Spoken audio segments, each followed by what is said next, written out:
Without humor, every time you bring it up, you'd just be shining a light back on the frustration of that moment, potentially just triggering over and over again. I have incredible admiration when I watch your videos. I'm like, man, I wish I could be like Lawrence. I feel like I'm just stiff and boring, you know?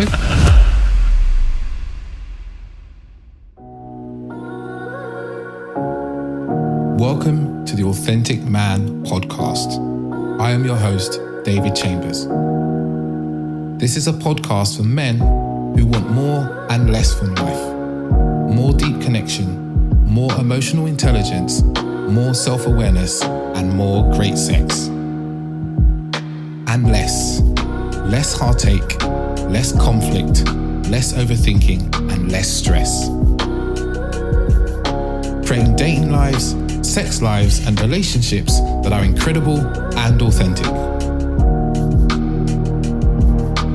My deepest goal is that you, the listener, can take away what you hear in this podcast and apply it to your life so that you can experience greater happiness, transformational growth, deeper relationships, and profound sexual intimacy.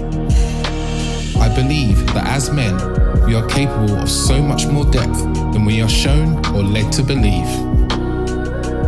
So join me as we get deep into this.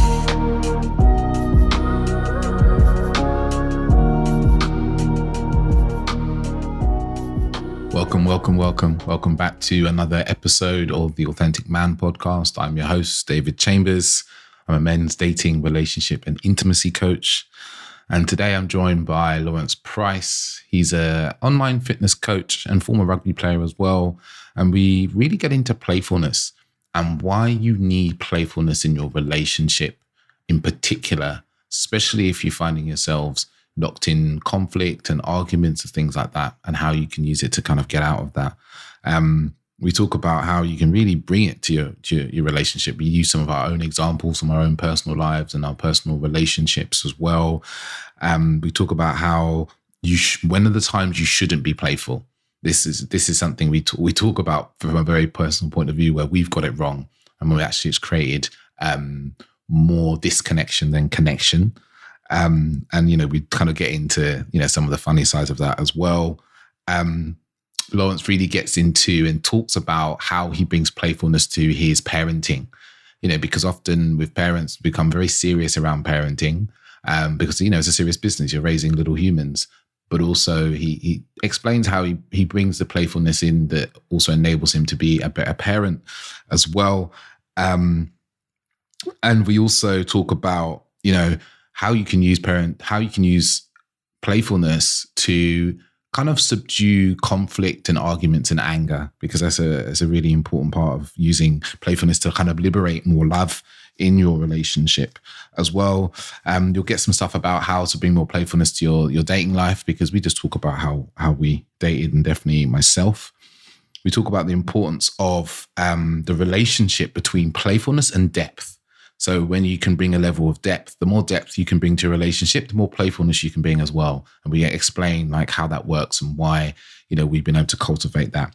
And then lastly, we kind of round it off by talking about the importance of self-awareness when it comes to playfulness, and why if you haven't got enough self-awareness, your playfulness will often come across as rudeness, and can lead to definitely the wrong outcomes. If you've listened to this, you haven't listened to it yet, but when you do listen to the episode and you really enjoy it, I really ask you to, send it to someone that you care about, someone that's going to enjoy this. Maybe there's a man in your life, a friend in your life. Really send it over to him, because when you pay it forward like that, you help someone grow and change, but you also deepen the relationship you have with them, meaning that, you can have conversations about maybe slightly different things than you did before. And don't be blocked by that idea of if I send them this, they're going to think that I think they're boring. No, it isn't. It's just you're actually helping them in some way. But without further ado, I'll let you get into the episode. Hello, listeners. I'm back with another wonderful guest. And we're going to talk about something that I think just doesn't get enough airtime when it comes to when we talk about life and relationships at all. And that is playfulness, right? And the guest I have with me today is someone who I've known by proxy for a long time, and I've seen his content, and I've seen his immense playfulness come through, not just with his friends, but also with his business content, right? And today I have with me Lawrence Price. Hello, David. Thank you for having me. Oh, no, thank you for being here. No, I'm excited about this because, humor feels like playfulness feels like a default position for me in many ways. I feel like I'm at my best when I feel relaxed and playful. That's when I'm in my flow, and I tend to show up better for whatever it is I'm showing up for in my life. But I've never actually really took the time to dissect it, to explore it a little bit, and why that's important for business, relationships, or my own mental wellness. So I'm excited to see where this conversation goes. Yeah, so am I. So am I, very much so. And for the listeners, I guess they're wondering the question I have for you is like, what was your journey to do the work that you do now? So yeah, now I am a online fitness coach, incorporating mindfulness as well, using breathwork as a tool alongside the fitness work.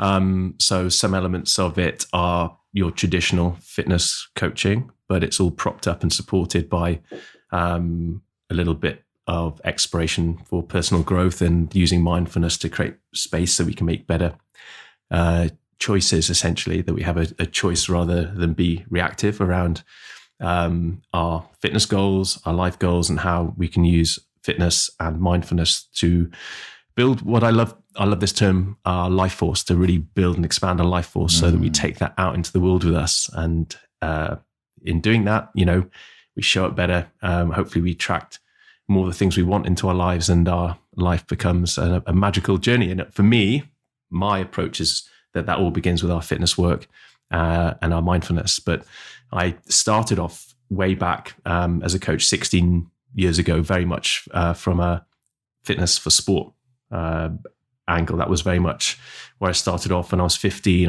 I started playing rugby for Wales at schoolboy level, which put me into an elite fitness environment. So I was in the Welsh Institute of Sport, being coached by some of the best S&C coaches and learning a lot about how you can modify the body for performance. And that was very much the start. That was chapter 1 of my fitness journey.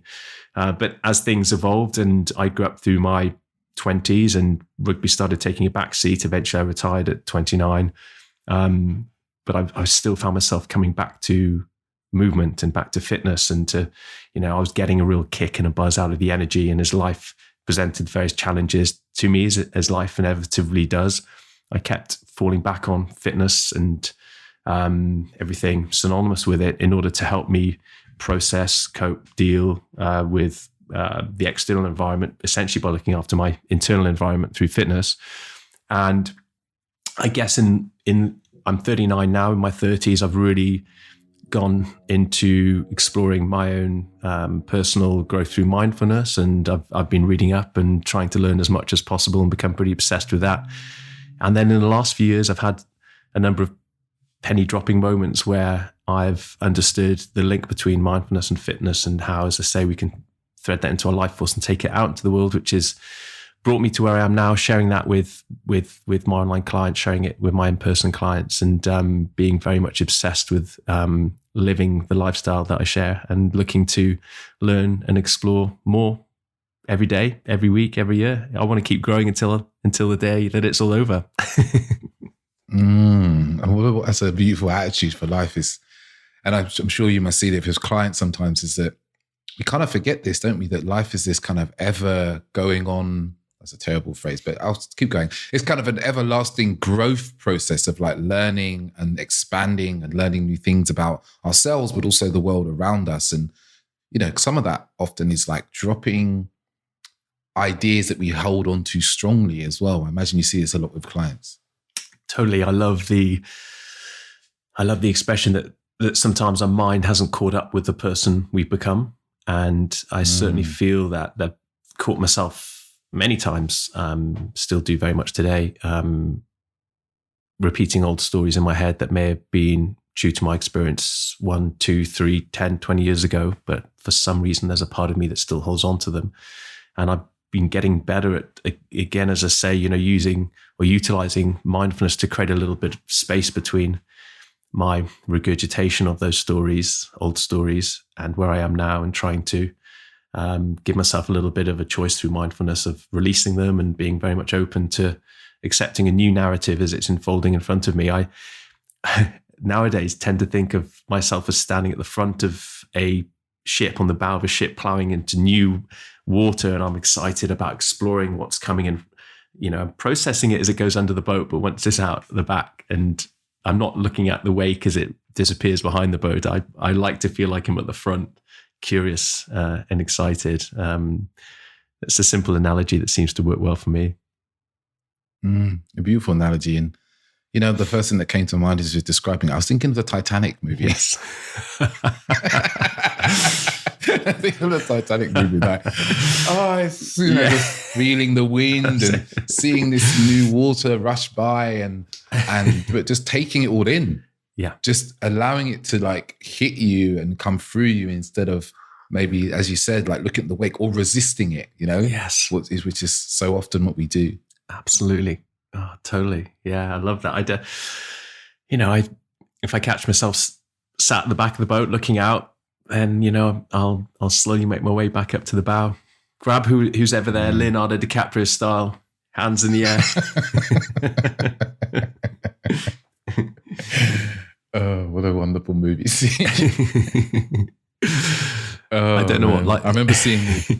Did you see it? Did you see it in the cinema? I can't remember how old I was at the time. I probably watched it far too many times, but yeah, it was a huge thing when it came out. It was massive. It was like the start of a whole new generation of blockbuster movies.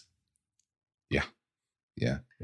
I actually remember seeing it twice in the movies. I had a girlfriend at the time, and I went with her, and then I went with some friends, and I remember the second time being like, why am I doing this? Why am I sitting through this movie again? I think I'm going to say I'm also 39, and I think I was about 13 or 14 when it came out. I think, roughly. Nice. It sounds about right. Yeah. Leonardo DiCaprio. It's worth saying he is one of my man crushes. So, he's as he's kind of grown as well, and as he's aged, I've become even more drawn to him. He's an interesting character. Anyway, going off on a slight tangent here. How are we talking about Leonardo DiCaprio? Bow of the ship, taking in the newness.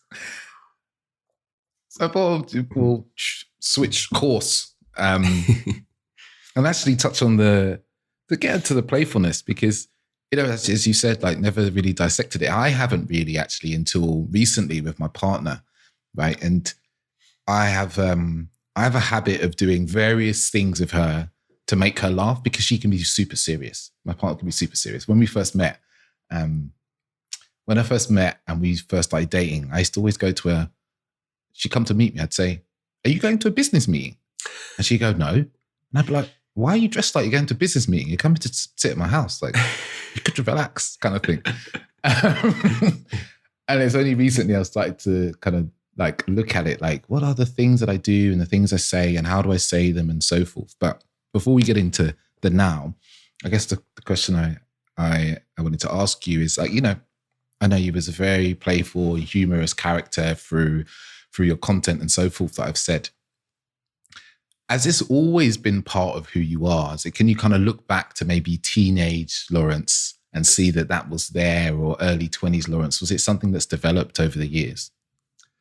Yeah, it's always been very much there. It's always been definitely, as I say, my default position really. And sometimes that's been good. Sometimes it's been not so good. Sometimes I've used it as a mask to hide away from tricky situations, but I've learned a little bit more about when humor shows up for me like that, and it actually I remember when I was a rugby player playing for Cardiff, and we'd go on a tour without trying to stand out, without trying to be the funny guy or the silly one. It was clearly apparent to the coaches and the staff and so on, and in the end, whenever we went out somewhere, I was nicknamed Mr. Motivator. So no matter where we were, in a bar, the training ground, the gym, whatever the situation, if someone shouted out, "Mr. Motivator," everyone would stop exactly what they were doing. I'd have to jump up on the nearest table or chair and just do something very random but funny off the cuff, and kind gosh, it kind of haunted me for many years because I'd be walking around Cardiff, where I went to university, as well as playing for Cardiff, and people would shout, "Mr. Motivator." And there was this expectation just to kind of, drop what I was doing and do something random and funny and humorous. But I really enjoyed it. It was, and that, as I say, it's been with me as early as I can remember, and going through school and so on. But as I've grown up and taken on various other roles outside of rugby and some more serious roles, as you say, in business and so on, then it's evolved into more of a didactic approach, using humor as a way in which to share sometimes more serious messages, but to maybe dilute the tension around certain topics. Or sometimes people potentially might be more closed off to hearing information or getting direction if it feels like it challenges them in certain ways. And so going through the door of humor I found as being a very useful one for getting people, for finding common ground with people and being able to share information on various topics. And then, of course, in terms of our relationship, I'm married, I have a wife, we have 2 kids. So it's funny because every few months we try to go away and have at least a long weekend, just the 2 of us without the children. The children will stay at the in-laws and so on. And we joke about how we're remembering what it's like, what our relationship is like, why we like each other, why we fancy each other, why we're in love with each other, because we're putting our roles as parents or, whatever else might be to one side. And we are very playful and silly with each other. And we remember that we're pretty much the same as we were when we first met 20 years ago. We met when we were first at university, 19, 20 or so. And it's funny, whilst we've taken on these other roles, more serious roles in the last 20 years, when we are alone together and we go away, we're still very playful. We're still children at heart. And I think it's important as we grow up and we become adults, that we almost come full circle, where we go on that learning curve, we take on board the experiences, we develop and we grow, but we are able to come full circle back to the inner child and have that sense of play as much as possible. I'm quite lucky that, my wife and I are able to be silly with each other and to play around just as we were in the early days. And for the listeners, you won't be able to see Lawrence, but as he is speaking, especially when he's speaking about his wife, there was this little smile and smirk across his face. That is a telltale sign of someone like remembering certain things have happened, that were said, maybe that were done. And this is beautiful, right? Because, I'm sure you've experienced this. The number of times you speak to a man and they talk about their partner. And I always remember back to, I went to a tantra school for a number of years. And one of the things they said that they really disapprove of was like the kind of derogatory terms that people use to describe their wife, like ball and chain, trouble and strife, these sorts of things. They were like, because there's a resonance to that, like to describing our partner in those ways. And one of the other things that was a key part of kind of what they call the tantric couple is consciously invoking the energy and the feeling of the beginning of what they say, right? So I'm hearing in for you, in your weekends away, it's like you get to step back into who you were, before you kind of had kids, before you stepped into very serious life, and relive the energy of what it was like to be responsible-less people who are kind of exploring each other.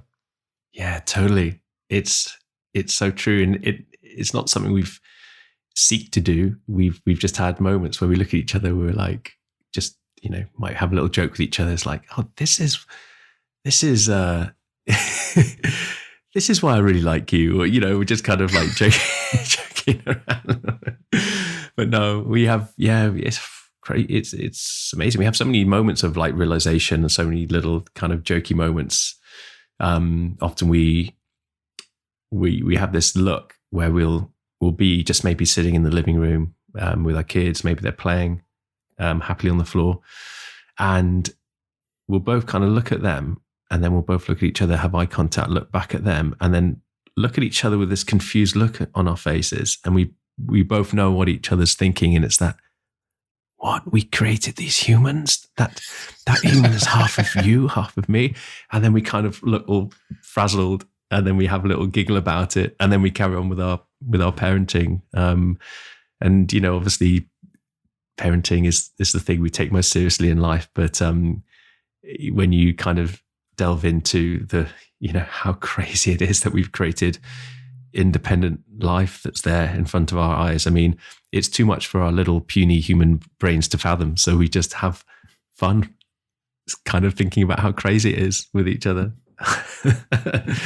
But yeah. And again, we have this other, we look at each other and the same thing, instead of maybe looking at one of our children and then each other, we'll just look at each other and look confused. And we have this thing. And again, I think we're pretty good at sort of being independent. I'm not sure the codependency thing comes into this, but we do have moments where we look at each other confused. We're like, you're a different person. And I'm looking at you and you're looking at me and you see something different to what I see. Because we're almost so used to being a unit, to being a family, be together.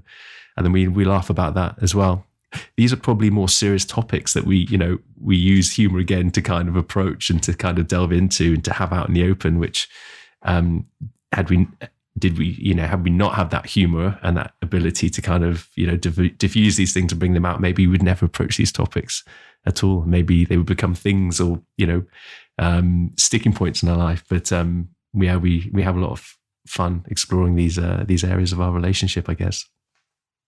Yeah, the 2 points there you raised is because you kind of touched on before, is like using humor as a way to diffuse tension. Because being parents, and I'm not a parent yet, it can feel like an incredibly serious undertaking. It's like, I'm responsible for these little humans, that like, they don't realize that the world isn't safe. They're just like doing what the fuck they want and throwing stuff around. And you're trying to kind of go, look, little human, I'm trying to help you be a good human.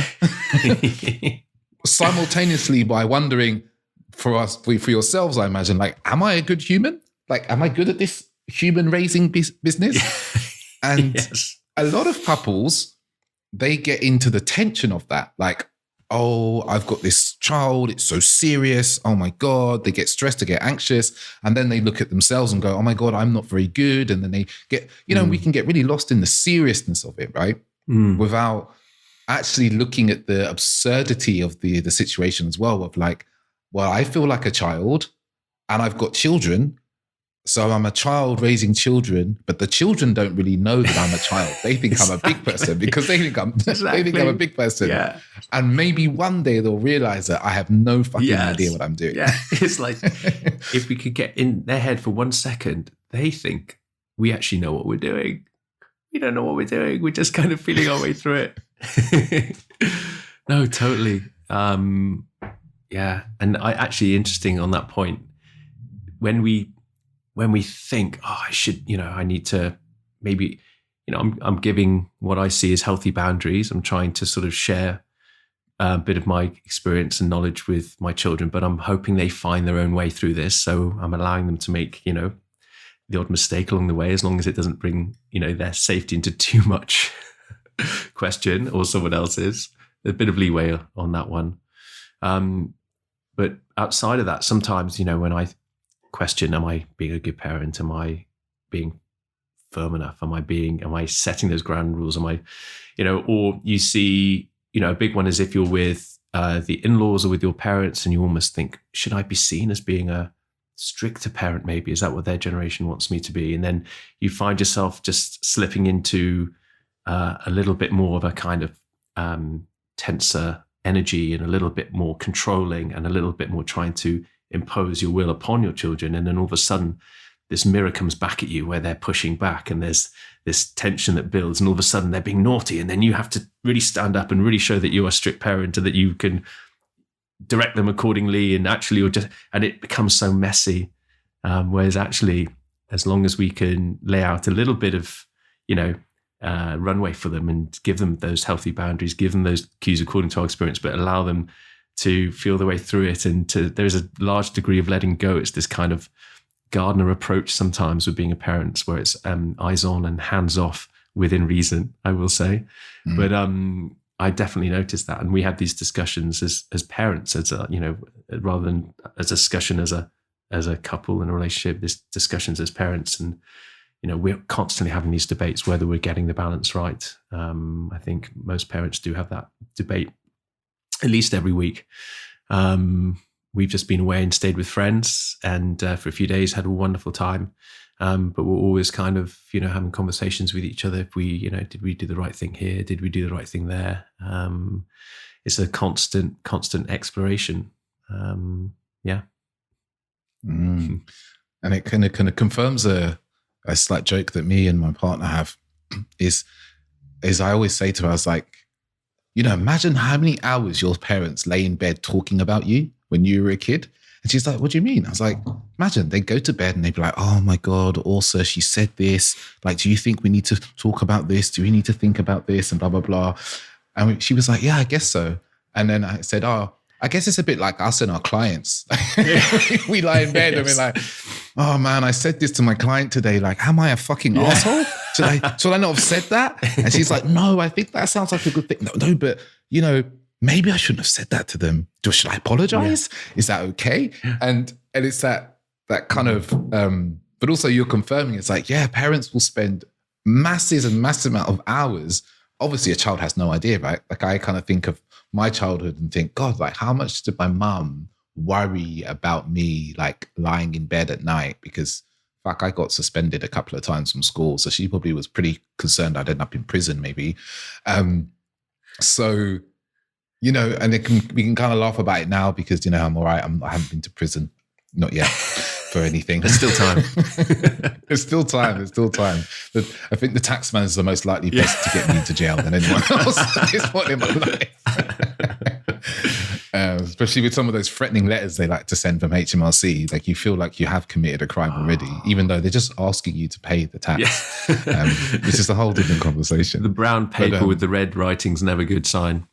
That's never a good sign. When the brown people, if anyone works for HMRC, I'm going to ask you, can you start using white envelopes? It's just much better for my nervous system because when I see the brown envelope, the worst brown envelopes are the ones where you open it and it's something just like, hey, we're just letting you know that in 6 months' time you need to do something. You're like, for fuck's sake, you could have sent this in a white envelope. I didn't need my heart rate to be elevated and for a big injection shot of adrenaline just for that. Yeah, totally. Yeah. This is where our down-regulating tools come in handy. These are all tests as adults now. Okay, focus on my breath work, and I can approach this as an adult, and I'm not a child. Open the letter, have a look. Oh, thank goodness, it's just a little nudge for 6 months' time. It does get me there. It does get me. And you're saying there that there's obviously a playfulness in your relationship and with your children. And I want to kind of dissect a little bit, actually. Is it the kind of playfulness you bring that feels natural to you? Is it like physical playfulness? Is it kind of, because, they can kind of transmit playfulness through our bodies and we can do it through our words and with clever comments and side jokes and even like looks in the eyes and raising the eyebrows and stuff like that. And obviously there's probably a whole load of other stuff that you might be aware of that I haven't even mentioned. But like, what's the flavor of the playfulness that you often bring to your relationship? Well, with my children, it's going through a very physical stage. It's the let's beat up dad stage. And I will actually, it drives my wife crazy. I actually have to be careful around bedtime when she's kind of winding them down. Even if I go in the room just to give them a kiss goodnight, they'll sometimes just explode into action thinking it's time for wrestle because, at least half of our relationships at the moment, mine and my two children, are based around us rolling around on the floor, wrestling each other. My son, he's kind of exploring his physical side at the moment. So, we're kind of like grabbing me and we, ultimately, I always end up on all fours with them riding me like a horse around the room, navigating all the bits of Lego on the floor, getting the odd one stuck in the hand or the knee. But it's a very playful relationship I have with my kids because it does feel very natural. It feels very, I think everyone's very much in alignment with their true essence at some degree when we're going through that. Even when we watch the David Attenborough wildlife programs and you see these big fierce lions, but they're playing with their their cubs, and their cubs are nibbling their mouths. They're all kind of, there's a playful element that helps to share love between both parties, I guess. And we're very much at that stage with my kids at the moment. A lot of play, and I really want them to experience that kind of childhood as well, where they're able just to express that side of themselves. And obviously, sometimes boundaries get closely tested out. But again, I try to sort of, I try to guide as much as possible. And we have a lot of fun with it. But very, very physical. And they've started to use words and phrases like poo-poo daddy when describing me, and they're telling me they're going to put my head in the toilet and all this kind of stuff. So I guess it's becoming more verbal as they mature. But it's somewhere between those 2 points, I guess, at the moment. Drives my wife crazy. She's trying to get some kind of hold on, some structure in the house, and it's mealtime or it's bedtime. But we're just basically reenacting one of David Attenborough's Lives in the Wild in the living room, tipping the place upside down. But trying to search for a beetle under somewhere, or pretending to be a mongoose or something like that. Exactly, yeah, and sometimes just making up our own language. My daughter and I sat at the kitchen table. It must have been half an hour the other week, and we were speaking to each other non-stop, but no words made any sense. It was a completely made-up language, and that was quite a unique moment. Actually, we were just kind of like, we're acting really. We were using our facial expressions and the tone of our voice, making up these phrases and nonsensical words to sort of communicate with each other. It was quite fun. And then often a big thing for us is dancing as well. My daughter's obsessed with dancing, and she loves watching Strictly Come Dancing, and she'll ask to put music on, and then she'll ask to dance with me because I can do the lifts and we can jump around, and before you know it, everyone in the family is involved. And they'll do that. I have an office in the garden where I base my business, and if they come home from school, I'll be sat at my desk, and sometimes, what it's like, I'm in front of the computer for several hours. It's a bit of a vortex. It sucks you in, and I'll get raided by them. The door will open, and they'll say, "Put some music on," and I just surrender to it. I'm like, "Yeah, whatever I'm doing, can take a back seat." I put music on, and we just dance 20, 30 minutes, and then they're like, "Bye, Daddy," and then they're off to have their dinner. So, I guess very physical, yeah. At the moment, there's all a lot of physical fun. I hadn't really thought about it. Oh, beautiful. I love that. Because I think back to my own childhood, actually, and also remembering my parents being very, well, my dad in particular being very serious, and still can be quite a serious person. But I remember him as being very serious, and feeling like I also kind of missed that actually as a child. And everyone in my family, especially if people are being serious because they got stuff that needs to be doing, and you kind of remember it as a child. But those memories I have this particular memory of like a friend of my mum's, he took me to a car show, and like laughing and joking in the car with him all the way there. And it's one of those memories that's really stuck with me, like from being young.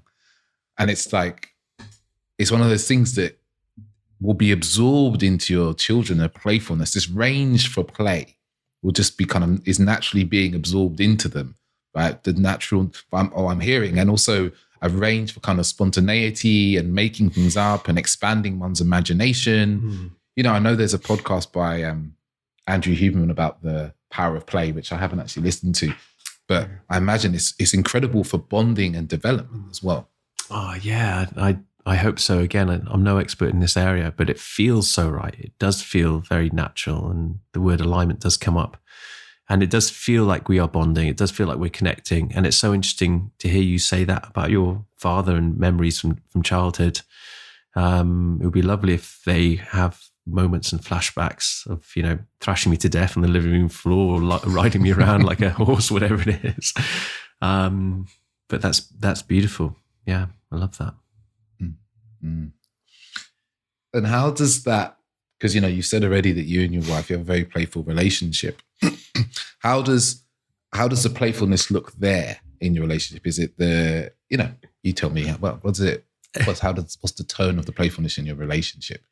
Yeah, I guess it often depends on my wife's she's a teacher, so she's around play all day essentially, with them being nursery kids, nursery children. So she probably feels like she's coming home from work with us.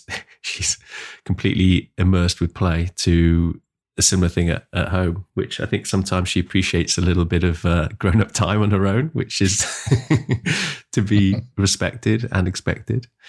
But no, I think, I just think that, we definitely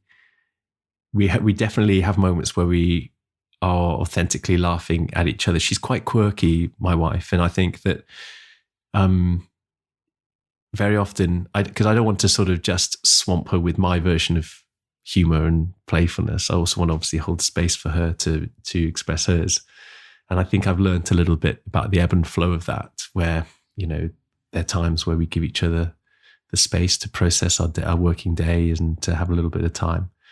But I'll often just kind of be, watching, observing her, waiting for the right time to strike. And then there might be a bacon slice out of the blue, or no, it'll be. But she's very good at the kind of quirky one-liners, and I suppose we just kind of let each other explore that naturally as parents. And she's just very, caring and open, and I want to use the word patient as well with me. And she's very good at just allowing a certain degree of freedom from all of us in the family as well. And then with that, she'll come through with her little one-liners and little moments. And she pops up in social media sometimes, and she's kind of, takes the role of the long-suffering wife in the background, who's kind of like, for goodness sake, here we go again. But again, maybe that's part of the polarity which works for us. That I'm very big and brash and obvious and basic with my humor and my play, where she's a bit more subtle and serene, and just with a little scattering here and there. But yeah. Oh, that's beautiful. For myself, I love what you said there about swamping with your playfulness. Actually, is like being really aware that like there's moments. There's a moment to pick. You got to feel the moment with somebody and be like, oh, is this something I can bring to this moment? I have a long running joke with also, God, she won't listen to this, so she won't mind. Where basically at random times through the day, if she's like in the kitchen, I'll try and kind of basically stick my finger in her bum. Yes. And I think it's hilarious. And she makes a particular sound. She'll go, ooh. Yeah. that old chestnut. So for me, it's hilarious. So like sometimes we'll just be like standing and like cooking some eggs in the morning. And then I'll go, ooh. And then she'll try and do it back to me. And I don't react. And then maybe she'll do it to me. She'll try to stick a finger in the bum, right? This is with through the trousers, right, guys? I'm not trying to slip it in my bum. And then she'll do it to me. And then I'll wait like 5 seconds and go, ooh. And she'll be like, ah. And she'll be like, ah. And she'll get kind of frustrated that I don't react in the same way that she does, or her standard teasing of me is the way that I react. She says like my face like describes everything that I'm feeling and thinking. And so she'll say something to me and I might roll my eyes, which probably happens multiple times a day. And she'll be like, oh, I think they heard your eye roll. My parents heard, her parents live in Sweden. She'll be like, I think my parents heard your eye roll from there. And I'm like, ugh. And I'll make one of the sounds that she makes when she's disgusted, and so forth. So we kind of like go back and forth with sounds and actions and stuff like that. But there's something I also bring in is sometimes when there is like a moment, sometimes it's a moment of upset or maybe a moment of like real seriousness, and maybe, she's feeling a little bit down. And this is really, I think, a skill. And I imagine this is something you also do, is like to bring a little bit of humor to that moment, to remove the tension of the sadness or the upset, just so again, a bit similar to what you said earlier, it's like being able to kind of see the absurdity of what's going on. You know, maybe she'll come in. I think a common time where I do this probably is during her period, actually, which has been recently. I think it's finishing in the next couple of days. And she'll be like, oh, I feel so sad. It's my period. I want some chocolate. And I'll be like, I had my period too. Can I have the chocolate? And she'll be like, oh. Or I'll say, you know, sometimes quite jokingly, is like, that thing that comes every month that somehow surprises you all the time. And sometimes, you know, if someone heard us, which they do sometimes do in the supermarket, they might be like, this guy, like, I'm surprised you haven't slapped him yet. But it's kind of the kind of groundwork that we're always kind of putting in, you know, so that this is a space that is safe to do so. And we kind of make sure we keep a lot of room for that part of ourselves in our relationship. Okay, it's interesting. You've actually, with the first half of that story, raised the exact reason why my wife can't walk directly ahead of me when we go up the stairs anymore. She's learned over the years that she has to either, she pegs it, and she, even if I'm not even considering the action, she's straight up there, keeping at least 5 meters distance. Yeah. It's a form of affection, I think, isn't it? You know, that urge. Yeah. Yeah, totally. Yeah. Completely. And I think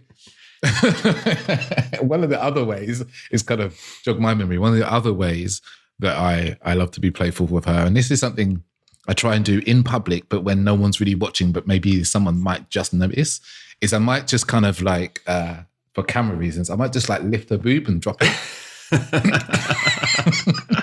and she'll always be like, and she'll say this phrase, she'll be like, David, right? And I've never watched this, right? So she's a lover of Schitt's Creek. Oh, yes. Yeah, mine too, yeah. She's a lover of Schitt's Creek. So she loves saying my name in this, because there's a character in there, then people say his name in a certain way.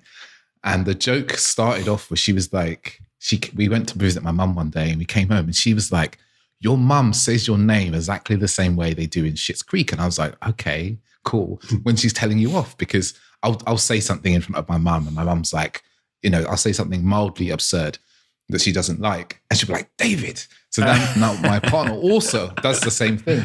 So now I almost aim to trigger moments where she gets the opportunity to say that in that particular way. Or I've taken it further. So I do something that will trigger her, but before she gets to say it, I say it first. Just like a little boob lift in the vegetable aisle. Why not? Yes. Why not? Yeah. You could take it to the next level next time. Maybe do it at a slight arm's length distance with a cucumber and just see. Cucumber. Just start to bring various different fruits and vegetables into the equation. You know, because always looking to explore. I've got to take some notes here. Take some notes. Write that down. Broccoli Cucumber. boob lift. The broccoli is tricky. You have to get some really firm broccoli. Yeah. And the angles as well. Cucumbers are good. Have to, angles. Yeah.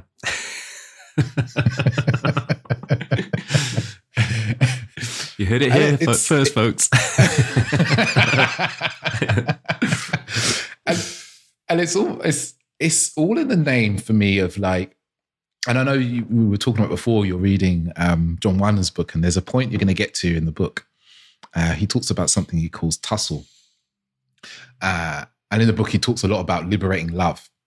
And I really, when I read that book, at the particular section about it, I really got it. I was like, this is, for me, is this a way that I like show affection and love and bring, it's a lightness to the relationship.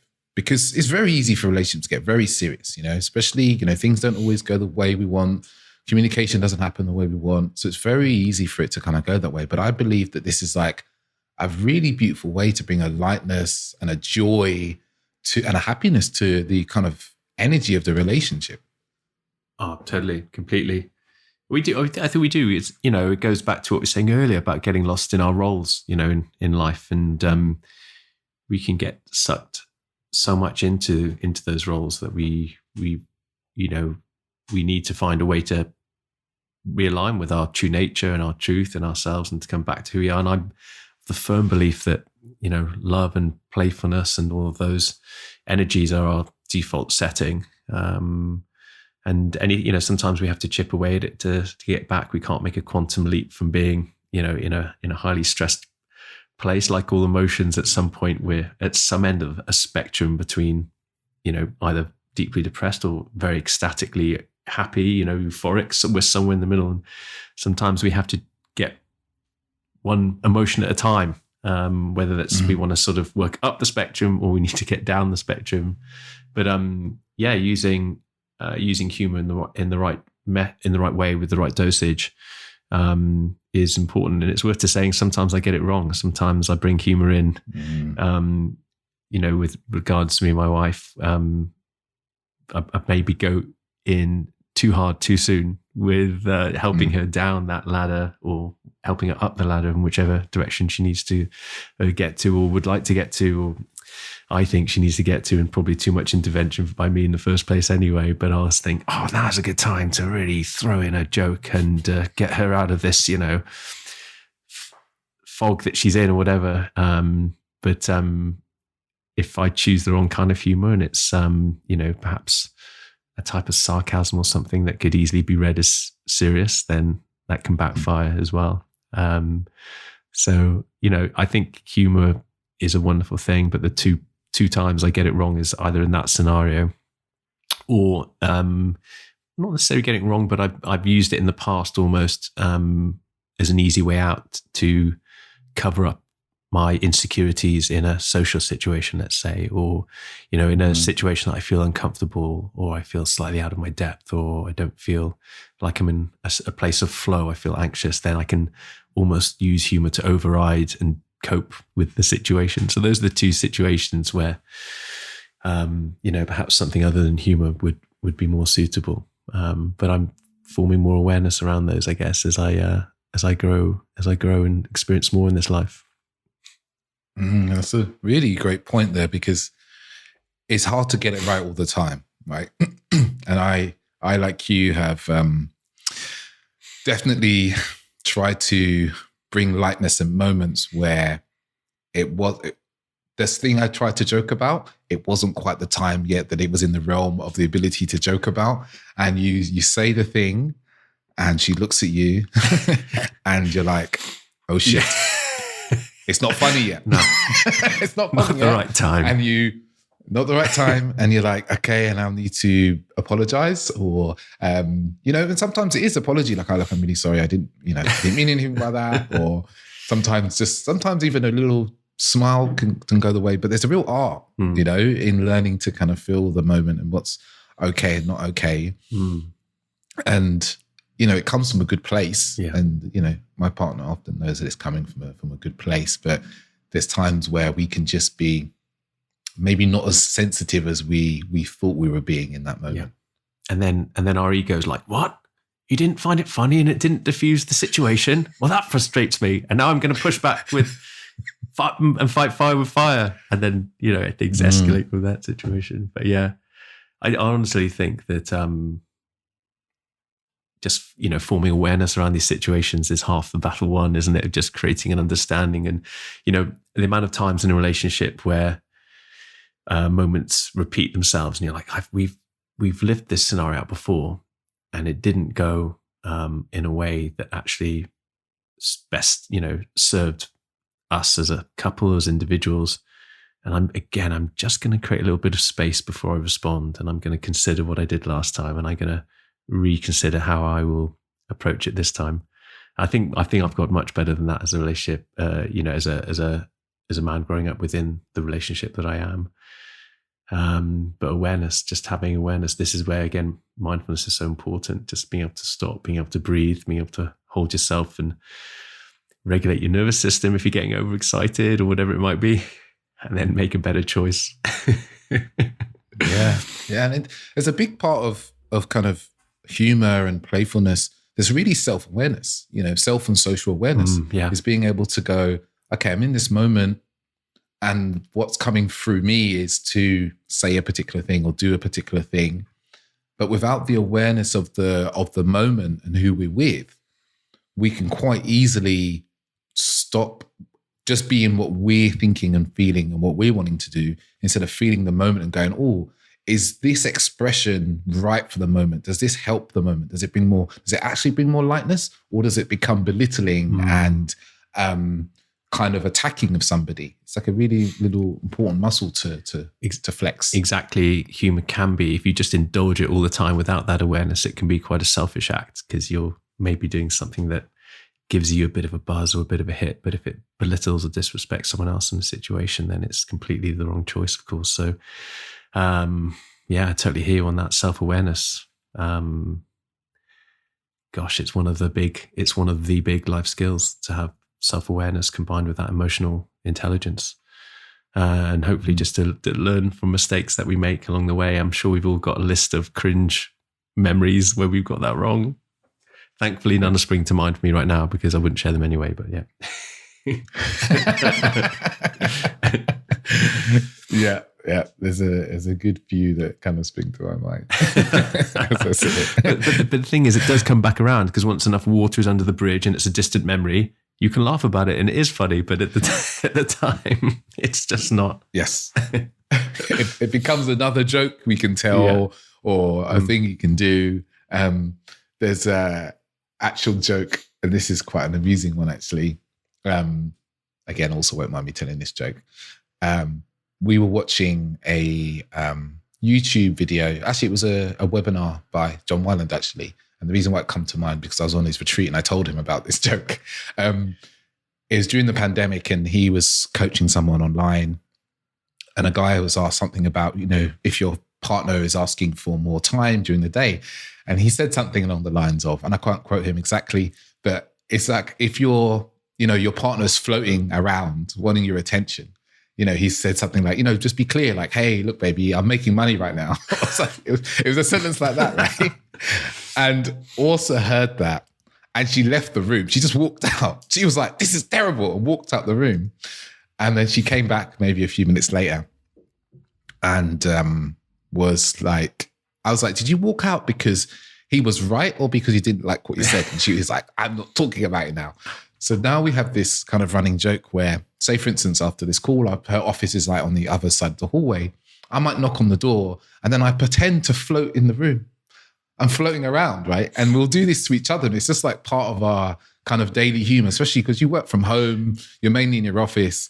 And what was a moment of her feeling triggered and her being annoyed now has become like a long-standing piece of comedy that we run between the two of us, that we both appreciate and we can laugh about, because we can see the kind of absurdity of that moment without taking offense. But it's also not pointed at anybody. It's not like you're being stupid. It's more the case of like, we watched this thing, it talked about people floating about, which is, hilarious in and of itself. And then to kind of play with that between the two of us as a moment for us to, lighten up our day.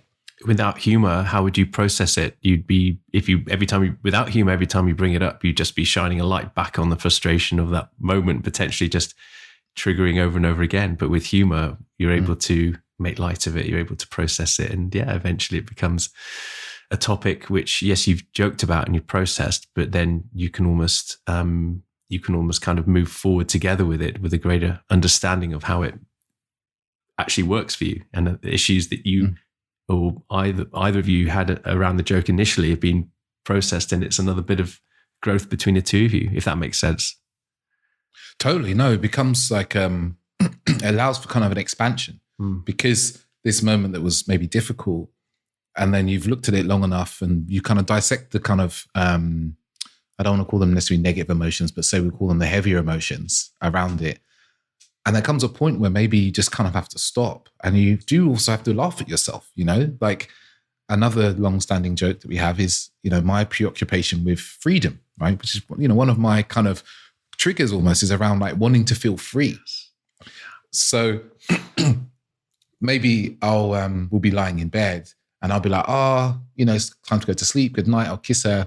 And then she'll hold me really tightly and say to me, you're not free. You're not free. And I'm like, I'm not free. Yes. I'm not free. Yes. Yeah. And it's this way of like acknowledging something that's there, that's true, but also learning to look at it, because it's fucking ridiculous. I have this preoccupation, like this kind of wounding preoccupation with freedom.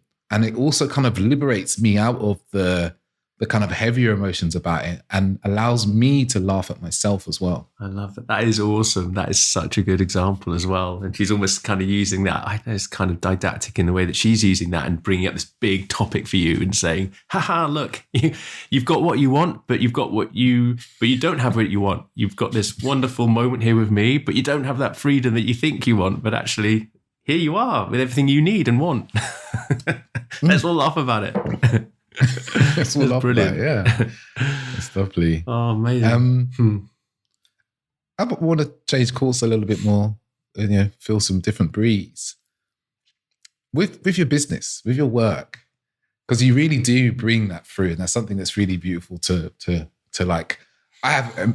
First of all, I have incredible admiration when I watch your videos. I'm like, man, I wish I could be like Lawrence. I feel like I'm just stiff and boring, And I imagine that your clients also really appreciate as well, because you're working in fitness and it can feel very heavy and very serious for people, and mindfulness, especially mindfulness, can feel very, very heavy and serious.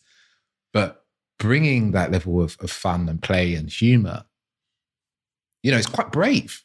It takes a level of courage. Do you ever feel like nervous or scared about how you're bringing that playfulness, that humor, especially when you're kind of putting things out that's going to be seen by the wider world?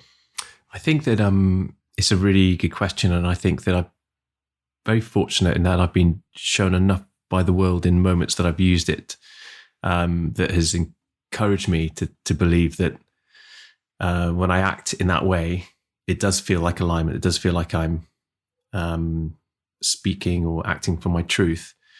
And that has often led to expansion in my life. I use an example that, back many years ago when I started doing presenting work, and I was, we talk about, being in your nervous system then, I was almost rigid with the nerves of how I should present, how I should talk, how I should do X, Y, and Z. And I just remember doing a few videos for MTV at the time, who were doing a bit of a fitness thing. And I just remember I'd had years of feeling that I was undercutting myself, that I was doing myself a disservice because I was too rigid. I wasn't really myself in front of the camera. I was following tick boxes and I was trying to be professional, but I wasn't free and it wasn't authentic. And I just remember having this moment of like, oh, fuck this. I'm not even going to just see what comes out and just really act with from a place of flow and a place of, authenticity, and like, what's the worst that can happen? And it went the best. I locked around and they cut lots of stuff because it was too much, but they also, kept loads of other stuff. And then it really I felt liberated at that moment. And I felt like I'd really let go of a lot of the heavy baggage of trying to act and behave in a certain way. And then I went forward and I did an audition. I think it was like the following week or the week after, which was quite a big, scary, presentery audition in a big studio. And same sort of thing. I think I was aware that I was nervous, and I was aware that I had, a level of anxiousness about it. But again, just trying to detach myself from that and have a little bit of a laugh about the absurdity of that tension, and just be myself and be silly, had a great response. And that those 2 weeks were my kind of defining moments of, actually, if you want to do what you want to do in life, and you want to communicate with people in a certain way which is authentic to you and your truth, then you have to just let go and just be completely free, to as long, which I hope it is with me, because I'm trying to communicate with love and compassion for others and respect, that as long as it's coming from that place, then you can't go wrong. People are going to really drawn into it. People are going to connect to it, and it could be something which is, as Ben would say, our friend Bidwell, you could say that's your superpower. If you're able to communicate with humor and do all these things, then let that feeling blossom, let it go. So that's become very much my natural state. Whenever I try to read things out too scripted, whenever I try to fit a mold, it never really goes so well. People I might think, oh, that was very professional and very good, and I'll show it to my wife, and she'll say, this isn't really you. And so I've learned to let all that go and just kind of be free. And I think the freedom, that sense of being liberated through humor has really what's been a defining thing in my career for allowing me to communicate how I want to communicate, and then with that to be able to I suppose create bridges with the people that I have done in my business or online and so on. But it's all about letting go, just letting go and being free, which is easy thing to say, very hard thing to do. As I say, for me, it took me many years of struggling with that push and pull until I was able to do it. And I still struggle now, still have moments. But again, like we were saying earlier, at least I have that awareness around it and self-aware, and hopefully that will enable me to keep letting go. Still got a lot to let go of, as we all do. I hear there, it feels like it was, as you said, quite a defining moment of realizing that your version of being you isn't necessarily being the way you think you should be, the professional way, the way that other people, or you see other people and think, oh, I need to be this way to be professional, quote unquote professional, right? And actually what you realize in that moment was bringing this part of you that's almost been, maybe you were hiding away professionally, more humor, more play, actually allowed you to expand and be more of you and bring more professionalism, right? More authenticity, more honesty to your work, and allowed your message to be delivered in a way that was a lot more, say, digestible for people, but also very relatable for people as well. Yeah, completely. I think so. And once you have enough of those, once you get to the point where you're able to let go and be authentic in that way, and once you get enough feedback from the world, that leads to more expansion and more growth, then you're on the right path with it. And I've had I've had sort of like an annual feedback meeting from a company I was working with at the time, and I think I became, it was a jokey thing that we had in this feedback meeting that first time that person working with me before cameras were about to go on and everything was about to spring into action. And obviously you've got everyone in the technical team being very professional, setting up what they need to set up in their roles. And there's quite a serious, sort of atmosphere in the room. And I don't even think about, budgets behind these things, because that's not a good thing to think about. You've just kind of got to be free. So I'm just kind of doing my thing, larking around. And I didn't know until I had this end of year review, but the people who are kind of really directing this are looking at each other and saying, what the heck is going to happen here? We've been planning this for weeks, and he's larking around over there doing this, doing that. And then as soon as but that was my way of almost warming up and finding my flow and releasing myself from all the external tension around me and just being true to my internal environment. And as soon as the camera switched on, I was straight into it. And I was very lucky that I was able to be, in a great state of flow, and it all came out and it all went well. But people were surprised by it. They weren't used to seeing that kind of approach. But for me, play has always been the doorway into getting the best out of myself. I think even looking back into my rugby days, I'd be quite an aggressive player on the pitch, as you have to be. But I'd be really kind of trying to allow myself to get into a place of flow and not think too much about outcomes, and just think about embodying the doing of each moment to moment on the sports pitch. I guess there's a bit of carryover into real life from that as well. There's always a bit of back and forth with me. I'm always thinking about the internal environment and the external environment, and the frontier where the two meet is basically our life experience, right? So I'm always aware that if I'm not really tuned into myself and my internal environment, then I could be overwhelmed by the external environment, or I might not show up in the right way. That frontier might be pushing and enveloping me too much. And if I want to show up and bring my energy into a situation, then I have to find that way of allowing it to flow and to humor and play has always been a great way of doing that. It's like a kind of a regulation for you. It's like coming home to yourself when maybe when there's tension or chaos around you. It's your way of coming home to you and your internal yourself, your world that happens in here, and resourcing and getting energy and feeling that relaxation, that confidence to then be ready to like give out to the world. Yeah, totally. Yeah, and it does feel, I think alignment is the word I love. But I do feel very aligned when I'm, as I said to you earlier, when I'm relaxed with a element of play coursing through me. I think most people are, right? I think, again, I don't want to make assumptions for other beings, but I feel like a lot of people like that.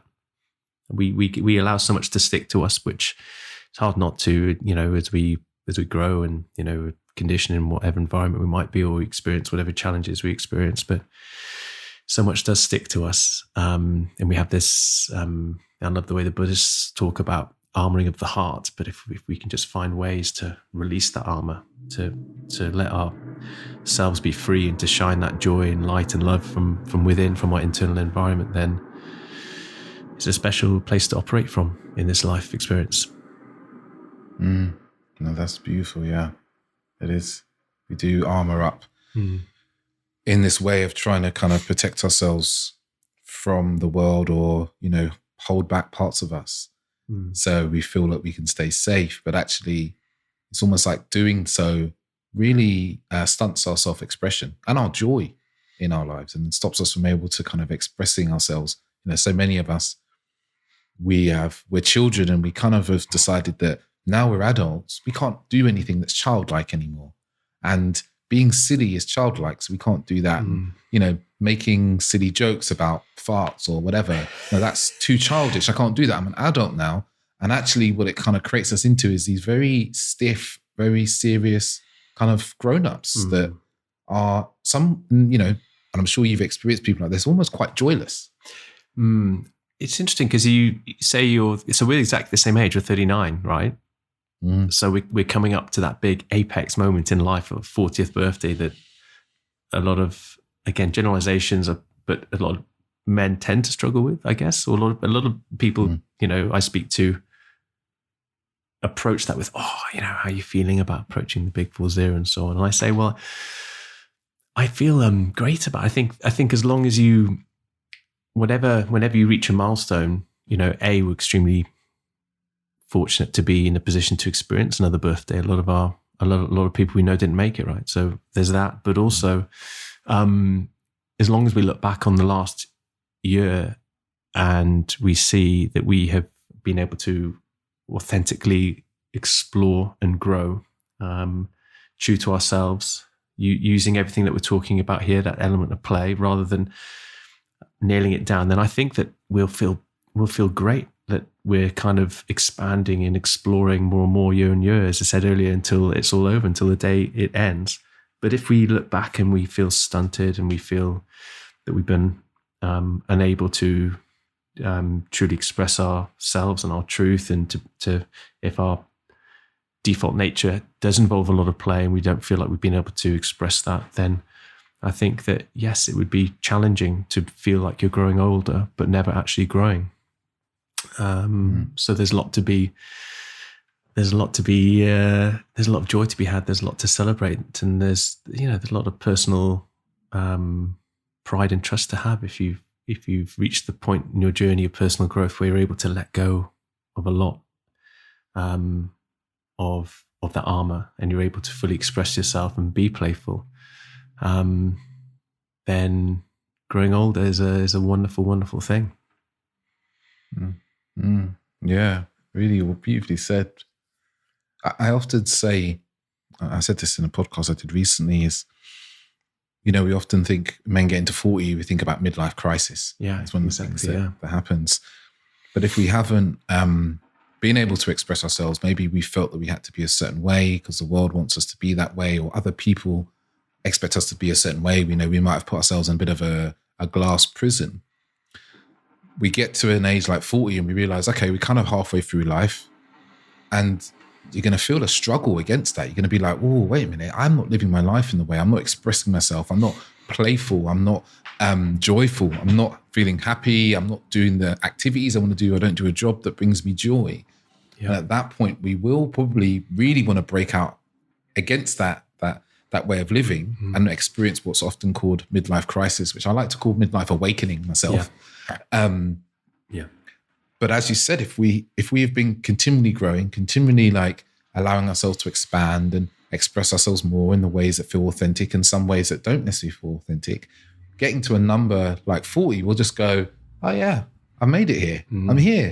Cool. Like, and we'll look forward. Yeah. We'll look forward and go, oh wow, what's to come? Yeah. We might look back and go, man, it's been a good journey.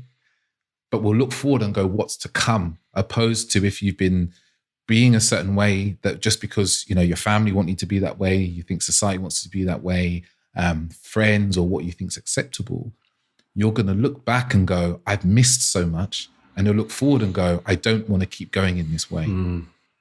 Totally. Yeah, that resonates so much. I feel like in accordance to being at the bow of the boat, we want to feel that we're moving forward, but being inspired by this energy that's pulling us forward towards it, this inspired energy, inspired action I love to talk about, particularly when it comes to, you know, my world of fitness and everything else. It's what is possible and what are we moving towards, and can we be excited? It pulls you. That inspired energy is a very different energy. It pulls you forward as opposed to some of the other energies which may feel like they're pushing us a little bit more, and it may feel like, yes, we're moving forward, we're getting things done, we're ticking boxes and so on, but it's through fear, or it's through I should do this, or it's I need to do this, otherwise X, Y, and Z, or, you know, it's a very different energy. Whereas I think that everything you've said then about moving forward and being excited about what to come, it comes from that place of inspired energy, and it's a subtle little mindset shift that can make all the difference to how you approach your days and how you embrace your birthdays. Yeah, couldn't agree more. One of the things I'm going to say is, you know, as we've talked, and it's what's really obvious I'm getting from you is that the playfulness on one end of your range and one end of people's range is accompanied by a depth as well. And I'm imagining so that you bring all of the, you know, my experience of you in this last hour or so is that those things weigh perfectly and beautifully, right? Because you bring a depth to the conversation, you bring a depth to who you are and how you're living life. And that playfulness really complements that really beautifully, because it just gives you this, you know, beautiful range to bring to any moment, whether that's to business, to your work, with your clients, to a podcast, to your wife, to your children. And I feel that is just such a gift to bring, the range, because so many men, and I'm going to just quote on men, is that they have a very narrow range of what they bring to life. But this range of playfulness and depth, they complement each other so wonderfully. Well, thank you, David. I appreciate those words, because I do feel that, you know, I always loved to get quite deep into how I feel in any situation. I love to take time to be still and to feel into that. And certainly in recent years, I've really enjoyed exploring that side of my life as well. And again, I guess it does come to that, you know, that yin and yang, that connection, that polarity of having the two, and being able to move between them is just allows us to experience more. For me, it allows me to experience more in life and to get really emotionally intent about something that I'm doing and to really go deep into that, but whilst also being able to add that play and that humor side of things. Sometimes I think sometimes people meet me and they're surprised by the depth sometimes, after they've seen a certain side elsewhere, which is totally cool, totally fine. And then sometimes I really want to just have a real deep conversation with someone, and they're like, "Where's all the play? Where's the play gone?" And I'm like, in a just want to kind of, you know, get some of my friends around me, maybe a group of men, and just spend some time together and just go deep. I love doing that just as much as I love the playful side of things. Very lucky in those regards. But thank you for picking up on that. Oh, no, thank you. Thank you for bringing that today. And I feel that time is running away, as it always does. It always runs away so quickly. And I really appreciate this conversation on so many levels, because it's allowed me to kind of see my ways of being and like how they show up and how they land for myself and my partner, but even my clients. I think that's probably one area I didn't really touch on, that my clients laugh at me quite often as well.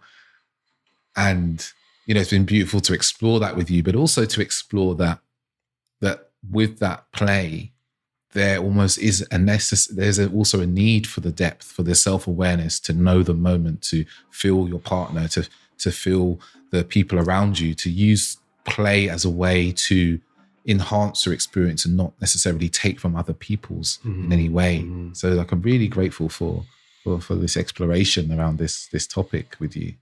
No, I appreciate it so much, David. Like I said before, any opportunity to delve deep into these topics and explore it, I love. And I really haven't delved much into humor and play before. So thank you for the opportunity. Thank you for guiding the conversation so beautifully. I appreciate it. Thank you. And I'm sure the listeners are now wondering, like, okay, how can I get more of Lawrence? How can I get more of Lawrence's depth and more of Lawrence's play? Tell the listeners, how do you work with people at the moment? Yeah, so I'm an online fitness coach. I say it's about 80% fitness work. So that's where it all begins for me. We train to live. We don't live to train in my book. So it's about 80% fitness work and 20% mindfulness, using breathwork as a tool to regulate the nervous system and to create this fertile soil for us to grow, which is very much how I see myself as a fitness coach. I think it's one thing to give people the so-called training plan to go away and do, but actually, if you can help someone to really create a powerful intention and clarity around where and why that fits in with their work, then they're able to bring a mental edge into the mechanical nuts and bolts of their training, both within the acute phase of their training sessions, but also long term. And that's where a lot of people struggle to execute training consistently, because it tends to be based on emotions that come and go, like motivation. So I like to use 20% mindfulness to help people really prop up and reinforce their fitness work, which is what I do. I'm an online fitness coach. It's called Lawrence's Life Club. But you can find me on Instagram at @LawrencePrice_ as well. Beautiful, thank you. And I'll get all those details in the show notes, so listeners, you can just go and click around and learn a lot more about Lawrence and how you can work with him. Well, thank you very much. A lot more to come. I've been very excited. I have an outdoor gym that's just been built over the Easter period, so I'll be having a lot of playtime in the summer. So looking forward to creating more content around that. So yeah, come and check it out. Oh, nice. I look forward to seeing that. Cool. Well, David, thank you. Thank you for everything. I really appreciate it. And thank you to everyone for listening. Yeah. Thank you, listeners. I'm sure me and Lawrence would love to hear from you. This is a topic that you probably won't find much around on the internet in terms of like actual examples, but I would love to hear from you about what you've kind of learned, what you're taking away for yourself that you can kind of bring into your life, maybe bring a bit more lightness, maybe a bit more depth as well into your own life, your own relationship, or your own parenting as well. But until next week, people, thank you very much, and ciao, ciao.